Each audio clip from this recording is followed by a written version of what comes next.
দিনটা ছিল 18th August 2024, আমার বেস্টির জন্মদিন। তো সবাইকে আমার চ্যানেলে খুব খুব খুব ওয়েলকাম। আর আমার চ্যানেলের ফার্স্ট বেঙ্গলি ব্লগেও সবাইকে খুব খুব খুব ওয়েলকাম। তো এখানে সবার প্রথমে বাসের মধ্যে একটু প্রেম নিবেদন হয়ে গেল, তারপরে আমরা পৌঁছে গেলাম আমাদের ডেস্টিনেশন। আর তারপর ওখান থেকে ফার্স্টে কেকটা নিয়ে আমরা চলে গেলাম একটা রেস্টুরেন্টে। তো রেস্টুরেন্টে যাওয়া মাত্রই আমাদেরকে বসিয়ে দিল রিসেপশানে, তার কারণ প্রত্যেকটা টেবিল ভিড় ছিল। তার মাঝখানে আমাদের থেকে কেকটা নিয়ে গেল ডেকোরেশন করার জন্য। তো তারপর আমাদেরকে একেবারে রেস্টুরেন্টের সেন্টারে একটা টেবিল দিল, যাতে আমরা বার্থডে সেলিব্রেট করতে পারি আর সবার সেন্টার অফ অ্যাট্রাকশন বার্থডে গার্লের উপর থাকে। তো টেবিলে বসার সাথে সাথেই আমাদের ডেকোরেট করা কেকটা পৌঁছলো। আর তারপরে ওই কেকটাকে নিয়ে বার্থডে গার্ল কিছু ফটো তুলে নিল। আর তারপর আমরা ওকে ক্রাউন পরিয়ে রানী সাজানোর চেষ্টা করছিলাম। অ্যাকচুয়ালি জোকসা পার্ট, ও আমাদেরকে বার্থডের আগের দিন একটা ক্রাউন, একটা স্যাশে আর একটা গোলাপ ফুল চেয়েছিল। তো ক্রাউন আর স্যাশেটা তো আমরা এনেছিলাম, তবে গোলাপ ফুলটা আনতে ভুলে গেছিলাম, তো তার জন্য সরি। আর এই স্যাশেটাকে লাগানোর জন্য না আমাদের কাছে কোনো পিন ছিল না। তো এই যে মেয়েটাকে দেখতে পাচ্ছ, এরও একটা চ্যানেল আছে ইউটিউবে, যার নাম হচ্ছে সেনি অফিসিয়াল। তো এই মেয়েটা না প্রচণ্ড জোগাড়ু একটা মেয়ে, যে কোনো জিনিস যে কোনো টাইমে জোগাড় করে আনতে পারে। তো চেষ্টা তো করেছিল, তবে শেষ পর্যন্ত সফল হয়নি।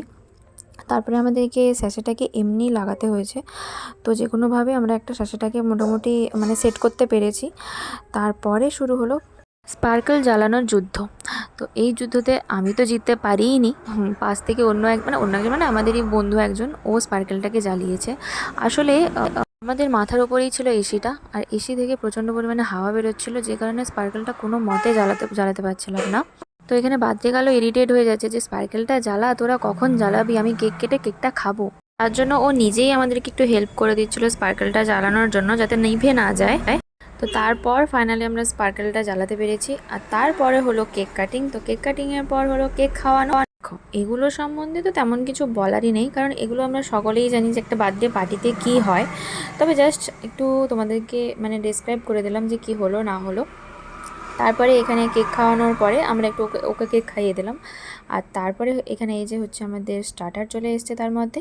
তো স্টার্টারটা খাওয়ার পরে আমরা একে একে আমাদের গিফটগুলো বাচ্চাকালকে দিচ্ছিলাম। তো এটা হচ্ছে আমার গিফট, আর আমি ওকে কি গিফট দিয়েছি ওটা যদি তোমরা জানতে চাও, তাহলে আমার চ্যানেলটাকে সাবস্ক্রাইব করে দিও, যাতে আমার দেওয়া ভিডিওটা তোমাদের কাছে সবার আগে পৌঁছে যায়। তো বার্থডে পার্টিতে গেছি, খাওয়া দাওয়া করবো না তা তো হয় না। তো এখানে আমরা খাওয়া দাওয়া করার পরে তারপরে এখানে ওর গিফটগুলোকে একে একে করে খুলছে। তো ও গিফট খুলতে থাকুক, তোমাদের সাথে না একটু গল্প করা যাক। তো তোমরা বলো তো যে তোমাদের কাছে ফ্রেন্ডশিপের মিনিংটা কি? অ্যাকচুয়ালি আমাদের কাছে ফ্রেন্ডশিপের মিনিংটাই হচ্ছে শুধুমাত্র ঝগড়া করা, আর সেই ঝগড়াগুলোকে শর্ট আউট করা। তো আমাদের তিনজনের মধ্যে যে ফ্রেন্ডশিপের ট্রায়াঙ্গেলটা আছে না, তাতে যে কোনো দুজনের মধ্যে ঝগড়া হয়, আর আরেকজন তৃতীয় জন আসে ওই ঝগড়াটাকে মিটমাট করতে।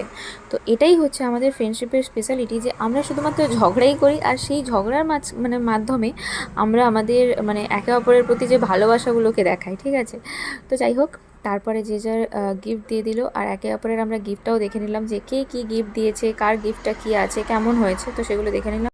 আর তারপর যে যার ভাগের মুড়ি চিনিটা আমরা হাতে নিয়ে বৃষ্টি মাথায় নিয়ে বাড়ি ফিরলাম। তো এই ভিডিওটা তোমাদের কেমন লাগলো জানিও, আর লাইক ও শেয়ার করে দিও।